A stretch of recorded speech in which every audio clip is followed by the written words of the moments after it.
Welcome to plant sapiens. So ഇന്നത്തെ ക്ലാസ്സിൽ എടുക്കുന്ന ടോപ്പിക് ഫംഗസിൽ വരുന്ന ഒരു ക്ലാസിഫിക്കേഷൻ ആയിട്ടുള്ള ആസ്കോമൈസിഡ്സ് അല്ലെങ്കിൽ സാക് ഫംജി എന്ന് പറയുന്ന ഗ്രൂപ്പിന്റെ ഇമ്പോർട്ടൻ്റ് ആയിട്ടുള്ള ക്യാരക്ടേഴ്സ്, അവയുടെ റീപ്രൊഡക്ഷൻ മെത്തേഡ്സ് ഏതൊക്കെയാണ്, ദെൻ മോസ്റ്റ് ഇമ്പോർട്ടൻ്റ്ലി അവയിൽ യൂസ്ഫുൾ ആയിട്ടുള്ള ആസ്കോമൈസിഡ്സിന്റെ എക്സാമ്പിൾസ് വിത്ത് അവയുടെ യൂസസ് ആൻഡ് ഹാർംഫുൾ ആയിട്ടുള്ള പാരോസിറ്റിക് ആയിട്ടുള്ള ആസ്കോമൈസിഡ്സിന്റെ എക്സാമ്പിൾസ്, അവ കോസ് ചെയ്യുന്ന ഡിസീസസ്. ഇതാണ് ഏറ്റവും ഇമ്പോർട്ടൻ്റ് ആയിട്ട് എക്സാമിന് HSST ആയിക്കോട്ടെ സെറ്റ് എക്സാം ആയിക്കോട്ടെ ആ ഒരു എക്സാമിന് ചോദിക്കുന്നത്. അപ്പോൾ ഈ ഒരു ക്ലാസ്സിൽ അത് ഡീറ്റെയിൽഡ് ആയിട്ട് പറയുന്നുണ്ട്. സോ മുഴുവനായിട്ട് കാണുക, എന്നാൽ മാത്രമേ അതിൻ്റെതായിട്ടുള്ള ഓവറോൾ ആയിട്ടുള്ള ഒരു ഓവർവ്യൂ നിങ്ങൾക്ക് കിട്ടുള്ളൂ. അപ്പം നമുക്ക് നേരെ ക്ലാസ്സിലോട്ട് പോകാം. അതിനു മുന്നേ ആദ്യമായിട്ടാണ് എൻ്റെ ചാനൽ കാണുന്നതെങ്കിൽ ചാനൽ ഒന്ന് സബ്സ്ക്രൈബ് ചെയ്തേക്കുക. HSST ബോട്ടണി അല്ലെങ്കിൽ സെറ്റ് എക്സാം റിലേറ്റഡ് ആയിട്ടുള്ള കോമ്പറ്റേറ്റീവ് എക്സാമിനൊക്കെ ഇൻക്ലൂഡഡ് ആയിട്ടുള്ള ഒരു സിലബസ് ബേസ്ഡ് ആയിട്ടുള്ള ക്ലാസ്സസ് ആണ് അപ്ലോഡ് ചെയ്യുന്നത്. സോ നമുക്ക് നേരെ ക്ലാസ്സിലോട്ട് പോകാം. ആസ്കോമൈസിഡ്സിന്റെ ജനറൽ ക്യാരക്ടേഴ്സ്. അസ്കോമൈക്കോട്ട എന്ന് പറയുന്നത് ഒരു ലാർജ് ക്ലാസ് ആണ്, അല്ലെങ്കിൽ ലാർജ് ഫൈലുമാണ്. കിങ്ഡം ഫംജൈ എന്ന് പറയുന്ന ഒരു ഗ്രൂപ്പിൽ വരുന്ന ലാർജ് ഫൈലാണ് ആസ്കോമൈക്കോട്ട എന്ന് പറയുന്നത്. അതിൽ ഏകദേശം 64,000 സ്പീഷീസ് അടങ്ങിയിട്ടുണ്ട്. ദെൻ ഇതിൽ ഈ ഒരു ascomycetes are characterised by a sac like structure called ascus. Ascus എന്ന് പറയുന്ന ഒരു സെക്ഷുവൽ റീപ്രൊഡക്റ്റീവ് സ്ട്രക്ചേഴ്സ് ഉണ്ട്. ആ ഒരു സ്ട്രക്ചറിന്റെ ഉള്ളിലാണ് 8 ആസ്കോസ്പോർസ് കാണുന്നത്. ഇതുകൊണ്ടാണ് ഇവയ്ക്ക് സാക് ഫംജൈ എന്നുള്ളൊരു പേര് വന്നത്, അല്ലെങ്കിൽ ആസ്കോമൈക്കോട്ട എന്നുള്ള പേര് വന്നത്. ഈ ഒരു സെക്ഷുവൽ റീപ്രൊഡക്ഷൻ എന്ന് പറയുന്നത് ഇമ്പോർട്ടൻ്റ് ആയിട്ട് പഠിക്കാനുള്ളതാണ്. സോ അത് ഞാൻ നെക്സ്റ്റ് ക്ലാസ്സിൽ ഇടുന്നതായിരിക്കും. ഇമ്പോർട്ടൻ്റ് ആയിട്ട് ആ ഒരു പാത്വേ എങ്ങനെയാണെന്നുള്ളത്. ഓക്കെ, അപ്പോൾ മെയിൻ ആയിട്ട് കാണുന്നത് സോയിൽ ഓർ ഡീക്കിങ് ഓർഗാനിക് മാറ്റേഴ്സിൽ, സോയിലിൽ കാണുന്നുണ്ട്. ഡീക്കിങ് ഓർഗാനിക് മാറ്റേഴ്സിൽ സാപ്രോഫൈറ്റിക് ആയിട്ട് കാണുന്നുണ്ട്. പ്ലാന്റ് സർഫേസിലും ഈവൻ ഇൻ അക്വാട്ടിക് ഹാബിറ്റാറ്റ്സിലും കാണുന്നുണ്ട്. ചിലത് മെജോറിറ്റി കേസിൽ പാരസൈറ്റ് ആയിട്ടും കാണുന്നുണ്ട്. അവ കുറേ ഡിസീസസ് ഉണ്ടാക്കുന്നുണ്ട്. അതിന്റെ എക്സാമ്പിൾസ് ഒക്കെ പറയുന്നതായിരിക്കും. ദെൻ ഇവയുടെ മ്യൂച്വലിസ്റ്റിന് ഒരു എക്സാമ്പിൾ ആണ് lichen. Okay, fungal association with ആൽഗയാണ് ലൈക്കൻ എന്ന് പറയുന്നത്. നെക്സ്റ്റ് അവയുടെ താലസ് ഓർഗനൈസേഷൻ എന്ന് പറയുന്നത് മൈസീലിയ ആണ്, made up of fine thread like structures called hyphae. ഒരു ഫംഗസിന്റെ കോമൺ ആയിട്ടുള്ള സ്ട്രക്ചർ പറയുമ്പോൾ ഹൈഫേ ഇൻ ഡീറ്റെയിൽ ആയിട്ട് ഞാൻ ഈ ഒരു ചാനലിൽ അപ്ലോഡ് ചെയ്തിട്ടുണ്ട്. അപ്പോൾ ഉണ്ടാകുന്ന ഹൈഫേ എന്ന് പറയുന്നത് സെപ്റ്റേറ്റ് ആണ്. ഓക്കെ, സെപ്റ്റേറ്റും അസെപ്റ്റേറ്റും ഉണ്ട്. അതിൽ ആസ്കോമൈസിഡ്സ് എന്ന് പറയുന്നത് സെപ്റ്റേറ്റ് ആണ്. അതായത് ക്രോസ് വോൾസ് വെച്ചിട്ട് ഈ ഒരു സെപ്റ്റ ഡിവൈഡ് ചെയ്തിട്ടുണ്ട്. അവ ഹൈലി ബ്രാഞ്ചഡ് ആണ്. Okay, then each cells of hyphae, ഓരോ ഹൈഫയും സെപ്റ്റേറ്റ് ആണ്. അവ യൂണിന്യൂക്ലിയേറ്റും ആകാം, മൾട്ടിന്യൂക്ലിയേറ്റും ആകാം. ഓക്കെ, യൂണിന്യൂക്ലിയേറ്റും മൾട്ടിന്യൂക്ലിയേറ്റും ആയിട്ടുള്ള ആൾക്കാരുണ്ട്. അതിൽ ഈസ്റ്റ് എന്ന് പറയുന്നതാണ് യൂണിന്യൂക്ലിയേറ്റഡ് ആയിട്ടുള്ള ആൾക്കാർ മെയിൻലി കാണും കേട്ടോ. നെക്സ്റ്റ് സെപ്റ്റ, അവയ്ക്ക് സെപ്റ്റ ഉണ്ട് എന്ന് പറഞ്ഞു. ആ ഉണ്ടായ സെപ്റ്റയ്ക്ക് പോർസ് പ്രസന്റ് ആണ്. സൈറ്റോപ്ലാസ്മിക് സ്ട്രീമിംഗ് എന്ന് പറയുന്ന ആ ഒരു ടൈപ്പ് വെജിറ്റേറ്റീവ് റീപ്രൊഡക്ഷനിൽ ഇമ്പോർട്ടൻ്റ് ആയിട്ടുള്ള ഒരു ക്യാരക്ടർ ആണ്. അതിന്റെ ടൈപ്പും ഞാൻ എൻ്റെ ക്ലാസ്സിൽ അപ്ലോഡ് ചെയ്തിട്ടുണ്ട്. അപ്പോൾ അതൊന്ന് പോയി കാണുക. സൈറ്റോപ്ലാസ്മിക് സ്ട്രീമിങ്ങിനും ന്യൂക്ലിയസിന്റെ മൂവ്മെന്റിനും ഒക്കെ അത്യാവശ്യമായിട്ട് വേണ്ട സെപ്റ്റയിലുള്ള പോസ് ഈ ഒരു ആസ്കോമൈസിഡ്സിൽ പ്രസന്റ് ആണ്. ഇവിടെ സെൽ വോളിൽ കാണുന്ന കോമ്പോസിഷൻ എന്ന് പറയുന്നത് കൈറ്റിൻ ആൻഡ് ഗ്ലൂക്കാൻസ് ആണ്. ഇത് ഇമ്പോർട്ടൻ്റ് ആയിട്ട് ഓർത്ത് വെക്കുക. ഓക്കെ, കൈറ്റിൻ ആൻഡ് ബീറ്റ ഗ്ലൂക്കാൻസ് ആണ്.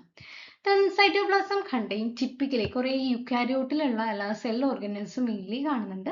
Nucleus, mitochondria, endoplasmic reticulum and ribosome.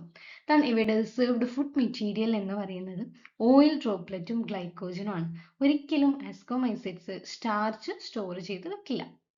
അവയുടെ ലൈഫ് സൈക്കിൾ ഹാപ്ലോയിഡിക് ആണ്. സോ ഈ 3 ടൈപ്പ് ലൈഫ് സൈക്കിളും എൻ്റെ ക്ലാസ്സിൽ അപ്ലോഡ് ചെയ്തിട്ടുണ്ട്. അതായത് ഹാപ്ലോയിഡ് ആയിട്ടുള്ള ഒരു ഡോമിനന്റ് ഫേസ് ആയിരിക്കും ഉണ്ടായിരിക്കുക.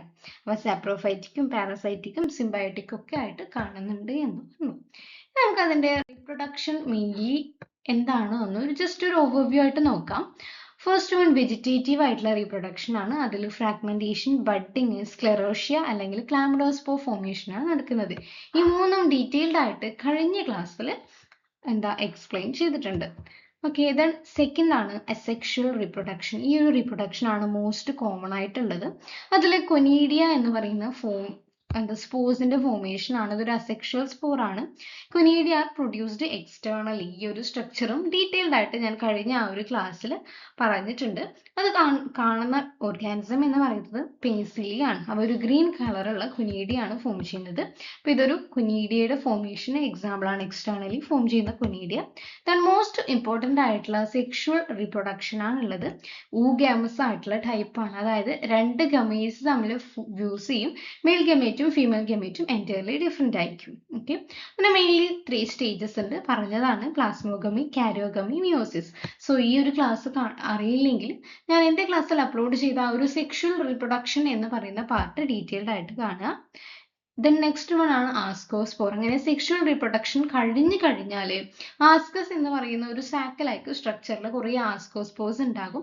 ഇതാണ് ഈ ഒരു ക്ലാസ്സിന്റെ ക്യാരക്ടറിസ്റ്റിക്സ് ആയിട്ടുള്ള ഫീച്ചേഴ്സ്. ഓക്കെ, അപ്പോൾ ഈ ഒരു ആസ്കോസ്പോർ തന്നെ പല ടൈപ്പ് ഉണ്ട്. ക്ലീസ്റ്റോതീസിയം, പെരിതീസിയം, അപ്പോതീസിയം. അത് വളരെ വളരെ ഇമ്പോർട്ടൻ്റ് ആയിട്ടുള്ള ഒരു ടേം ആണ്. അപ്പോൾ ഇതിന്റെ ഒരു വീഡിയോ ഞാൻ വരുന്ന ക്ലാസ്സുകളിലായിട്ട് ഇടുന്നതായിരിക്കും. അപ്പോൾ അത് തീർച്ചയായും നിങ്ങൾക്ക് കിട്ടണമെങ്കിൽ എൻ്റെ ക്ലാസ് ഒന്ന് സബ്സ്ക്രൈബ് ചെയ്തേക്കും. ഒപ്പം നിങ്ങളുടെ ഫ്രണ്ട്സിനും കൂടി ഒന്ന് ഷെയർ ചെയ്ത് മറക്കരുത്. അപ്പോൾ ഒരു ആസ്കസിൽ മെയിൻലി 8 ആസ്കോസ്പോർസ് ആണ് പ്രൊഡ്യൂസ് ചെയ്യുക, മിയോസിസും മൈറ്റോസിസും നടന്നതിന് ശേഷം. ഓക്കെ, അപ്പോൾ ഈ ഒരു ഫ്രൂട്ടിംഗ് ബോഡിക്ക് പറയുന്ന പേര് ആസ്കോസ്കാർപ്പ് എന്നാണ്. അപ്പോൾ ഇത് ഞാൻ ജസ്റ്റ് മെൻഷൻ ചെയ്യുന്നേ ഉള്ളൂ, കാരണം ഡീറ്റെയിൽഡ് ആയിട്ട് അടുത്ത ക്ലാസ്സിൽ പറയുന്നത് കൊണ്ടാണ്. അപ്പോൾ ഇതാണ് ആസ്കോസ്പോറിന്റെ ഒരു structure.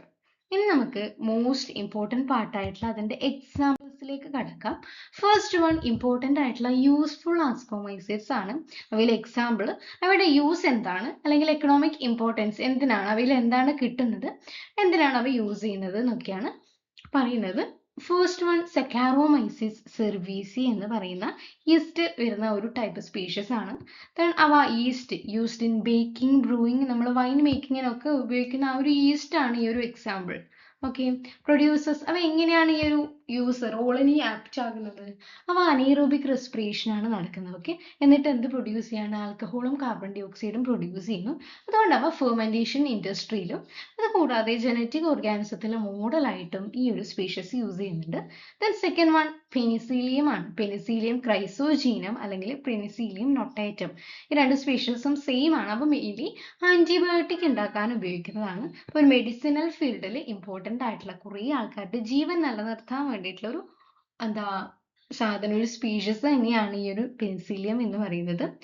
Next one Penicillium roqueforti അല്ലെങ്കിൽ പെനിസീലിയം കാമേബർട്ടി.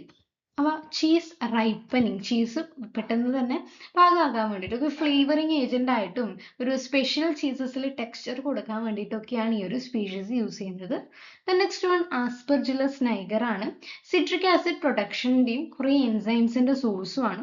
അതുകൊണ്ട് തന്നെ ഫുഡ് ഇൻഡസ്ട്രിയിലും ഫാർമസ്യൂട്ടിക്കൽ ആൻഡ് ബയോട്ടിക് ഇൻഡസ്ട്രിയിലാണ് യൂസ് ചെയ്യുന്നത്. നെക്സ്റ്റ് ന്യൂറോസ്പോറ ക്രാസി ആണ്. മോഡൽ ഓർഗാനിസം ഫോർ ജനറ്റിക് സ്റ്റഡീസിന് വേണ്ടിയിട്ടുള്ള മെയിൻ ആയിട്ടുള്ള മോഡൽ ഓർഗാനിസം ആണ്. ബയോകെമിക്കൽ അല്ലെങ്കിൽ മോളിക്കുലാർ ജനറ്റിക് റിസർച്ച് ബേസുള്ള ഏരിയസിലാണ് യൂസ് ചെയ്യുന്നത്. നെക്സ്റ്റ് വൺ ആണ് Trichoderma species, bio control agent against soil borne pathogens. പാത്തോജൻസിനെതിരെ യൂസ് ചെയ്യുന്ന ഒരു സ്പീഷീസ് ആണ് ട്രൈക്കോഡെർമ എന്ന് പറയുന്നത്. ഓക്കെ, പെസ്റ്റിസൈഡ്സിന്റെ കെമിക്കൽ പെസ്റ്റിസൈഡ്സിന്റെ യൂസ് കുറയ്ക്കാൻ വേണ്ടിയിട്ടും ഒരു സസ്റ്റൈനബിൾ അഗ്രികൾച്ചർ മെയിൻറ്റെയിൻ ചെയ്യാൻ വേണ്ടിയിട്ടുമാണ് ട്രൈക്കോഡെർമ സ്പീഷീസ് ഹെൽപ്പ് ചെയ്യുന്നത്. നെക്സ്റ്റ് വൺ ആണ് മോർഷെല്ല അല്ലെങ്കിൽ മോറൽസ്. ഇതൊരു എഡിബിൾ ഫംഗസ് ആണ്, നമുക്ക് കഴിക്കാൻ പറ്റുന്ന ഫംഗസ് ആണ്. ഹൈലി ഒരു ഡെലിക്കസി ഉള്ളതുകൊണ്ട് ന്യൂട്രീഷൻ ആൻഡ് മെഡിസിനൽ വാല്യൂ ഉള്ളത് കൊണ്ടും അവ ഈ ഒരു ഏരിയയിൽ വളരെ ഇമ്പോർട്ടൻ്റ് ആയിട്ടുള്ള ആൾക്കാരാണ്. സോ നെക്സ്റ്റ് എന്ന് പറയുന്നത് പാരസിറ്റിക് അല്ലെങ്കിൽ ഹാംഫുൾ ആയിട്ടുള്ള ആസ്കോമൈസൈറ്റ്സിന് ഒരു എക്സാമ്പിൾ ആണ്. അവയുടെ എക്സാമ്പിൾ, അവ എവിടെയാണ്, ഏത് ഹോസ്റ്റിലാണ് അവ വളരുന്നത്, അവ കോസ് ചെയ്യുന്ന ഡിസീസ് ഏതാണ്, അവ ഉണ്ടാക്കുന്ന ഹെൽത്ത് ഇമ്പാക്റ്റ് ഏതൊക്കെയാണെന്നാണ് ഈ ഒരു ടേബിളിൽ പറഞ്ഞേക്കുന്നത്. ഫസ്റ്റ് വൺ ക്ലാവിസെപ്സ് പെർപ്യൂറി ആണ്. സിറിയൽസിൽ എർഗോട്ട് ഡിസീസ് ഉണ്ടാക്കുന്നതാണ്. ഓക്കെ, അപ്പോൾ ഈ ഒരു എർഗോട്ട് ഡിസീസ് ഉണ്ടാക്കിയ സിറിയൽസ് നമ്മൾ കഴിച്ചാൽ, അല്ലെങ്കിൽ ഹ്യൂമൻസ് അല്ലെങ്കിൽ ആനിമൽസ് കഴിച്ചാൽ നമുക്ക് എർഗോട്ടിസം എന്ന് പറയുന്ന ഡിസീസ് ഉണ്ടാകാം. പക്ഷെ ഇവിടെ കണ്ടാമിനേറ്റഡ് ആയിട്ടുള്ള ഗ്രെയിൻസ് കഴിച്ചാൽ, പക്ഷേ അവ ഒരു ആൽക്കലോയിഡ് എന്ന് പറയുന്ന ചില ആൽക്കലോയിഡ്സിന്റെ സോഴ്സും കൂടിയാണ് ഇത്തരം ഇൻഫെക്ട് ചെയ്തിട്ടുള്ള ഗ്രെയിൻസ് എന്നും പറയുന്നുണ്ട്. നെക്സ്റ്റ് എൽസിഫിയ ഗ്രാമിനിസ് ആണ്. വീറ്റ് അല്ലെങ്കിൽ ബാർലിയിൽ പൗഡറി മൽഡ്യൂ ഉണ്ടാക്കും. അപ്പോൾ ആ ഒരു വീറ്റിന്റെ ഗ്രെയിൻ ഈൽഡും ക്വാളിറ്റിയും ഒക്കെ കുറയുന്നതായിരിക്കും. നെക്സ്റ്റ് വൺ അങ്കിനുല നെക്കേറ്റർ ആണ്. ഗ്രേപ്സിൽ ഉണ്ടാക്കുന്ന പൗഡറി മൽഡ്യൂ ഉണ്ടാക്കുന്ന ആൾക്കാരാണ്. Effects vineyard and wine production, ആ ഒരു പ്രൊഡക്ഷനെ എഫക്ട് ചെയ്യുന്നുണ്ട്. Venturia inequalities apple scab disease ഉണ്ടാക്കുന്നു. ഫ്രൂട്ട് ഈൽഡ് ലോസ് ആണ്, ആപ്പിളിന്റെ ആ ഒരു മാർക്കറ്റ് ക്വാളിറ്റി കുറയുന്നതായിരിക്കും. ടെഫ്രീന ഡിഫോമൻസ് പീച്ച് ആണ് ലീഫ് കേൾ ഡിസീസ്. പീച്ചിൽ ലീഫ് കേൾ ഡിസീസ് ഉണ്ടാക്കുന്നു. ലീഫ് ഡീഫോർമേഷനും ക്രോപ്പ് ലോസിനും കാരണമാകുന്നുണ്ട്. ദെൻ ആസ്പെർജില്ലസ് ഫ്ലേവേഴ്സ് ആണ് സ്റ്റോർഡ് ഗ്രെയിൻസിൽ അല്ലെങ്കിൽ നട്ട്സിലൊക്കെ അഫ്ലാടോക്സിൻ കണ്ടാമിനേഷൻ ഉണ്ടാക്കുക. ആ ഒരു ടോക്സിൻ ഇവ പ്രൊഡ്യൂസ് ചെയ്യാണ്. അപ്പോൾ ഈ ഒരു ടോക്സിൻ എന്ന് പറയുന്നത് കാർസിനോജനിക് ആയിട്ടുള്ള ടോക്സിൻസ് ആണ്. ഹ്യൂമൻസിനും ലൈഫ് സ്റ്റോക്കിനും ഒക്കെ ഹെൽത്ത് ഇഷ്യൂസ് ഉണ്ടാക്കും. Then last one Candida albicans ആണ്. അവ ഹ്യൂമൻസിൽ കാൻഡിഡിയാസ് അല്ലെങ്കിൽ ത്രിഷ് എന്ന് പറയുന്ന ഡിസീസ് ഉണ്ടാക്കും. ഒരു ഇൻഫെക്ഷൻസ് ആയിട്ടുള്ള അല്ലെങ്കിൽ ഇമ്മ്യൂൺ സിസ്റ്റത്തെ ബാധിക്കുന്ന ആ ഒരു ഡിസീസാണ് ഈ ഒരു കാൻഡിഡ ആൽബിക്കൻ എന്ന് പറയുന്ന സ്പീഷീസ് ഉണ്ടാക്കുന്നത്. അത്രയേ ഉള്ളൂ. Thank you.